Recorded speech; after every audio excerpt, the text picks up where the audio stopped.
আসসালামু আলাইকুম ভালোবাসার মানুষ, দেখতে পাচ্ছেন যে আমি একটি সাথে পাইপ দিয়েছি। পাইপের যে গাঁথনি, এই গাঁথনির সাথে যে বিমটা করা হয়েছে, দেখতেই পাচ্ছেন যে শর্ট বিমটা করা হয়েছে।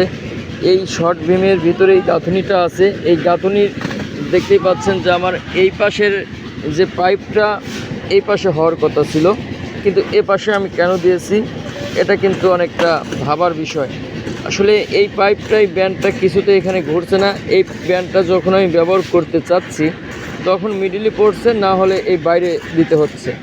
যার কারণে আমি কি করেছি, এই পাইপটাই এ পাশে নিয়ে আসছি। একটু ক্লিয়ার করি, দেখতেই পাচ্ছেন যে এই পাইপটা আবার ওই পাশে নিছি, এই পাইপটা আবার ওই পাশে নিছি। আসলে উপায়হীন।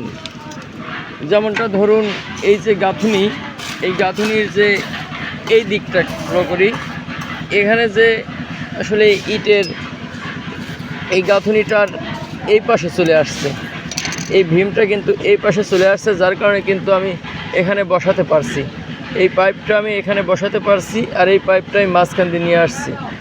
আমি কিন্তু এটা চাইলেও এ পাশে দিতে পারবো না, এ পাশে দিতে পারবো না, এই পাশে রাখতে হবে। এটা আমি রাখতে পেরেছি, কিন্তু এই দিকের ক্ষেত্রে দেখতেই পাচ্ছেন যে উল্টা। তো আশা করি বুঝতে পারছেন। ভালো থাকবেন।